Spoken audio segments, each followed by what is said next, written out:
Hey, salut à tous, j'espère que vous êtes en forme. Cette semaine, une question d'Eric sur la perte de poids. Peut-on consommer de l'alcool quand on veut maigrir? Gardez en tête que peu de choses sont interdites en perte de poids. Ça va juste être une question de quantité à respecter pour conserver votre plan alimentaire équilibré. Donc oui, vous pouvez consommer de l'alcool en perte de poids. Mais vous devez savoir que l'alcool en lui-même est très calorique. Donc par conséquent, toutes les boissons qui en contiennent le sont aussi. Et ça va de 70 calories pour un verre de vin à plusieurs centaines de calories pour un apéritif comme le Porto. Quand vous consommez de l'alcool, votre corps n'a pas d'autre choix que d'utiliser cette énergie immédiatement. Et donc tous les mécanismes qui brûlent les graisses ailleurs vont se mettre en pause, au profit d'un autre, le stockage dans les graisses.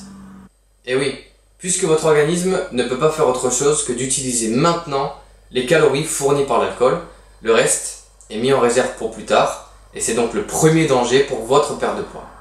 Et second danger maintenant, peu de gens le savent, mais toutes les boissons alcoolisées ont un indice glycémique qui leur est propre, et qui va donc être capable de faire varier l'indice glycémique d'un repas entier si vous les consommez juste avant, pendant ou juste après.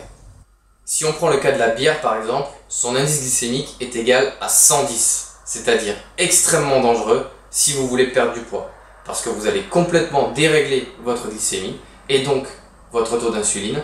Encore une fois, vous allez stocker sous forme de gras. Donc pour répondre clairement à la question d'Eric, plus vous voulez perdre du poids, plus vous devez éviter les boissons alcoolisées. Alors, si vous décidez de vous faire plaisir de temps en temps, pas de problème, mais orientez-vous plutôt vers les alcools fermentés comme les vins et les champagnes qui sont les moins caloriques, et évitez surtout les alcools distillés et sucrés comme le Porto dont il était question tout à l'heure. Je vous parle même pas de certains mélanges avec les sodas. Allez, sur ce, santé! Et n'oubliez pas, si vous voulez être mieux, faites-vous mal.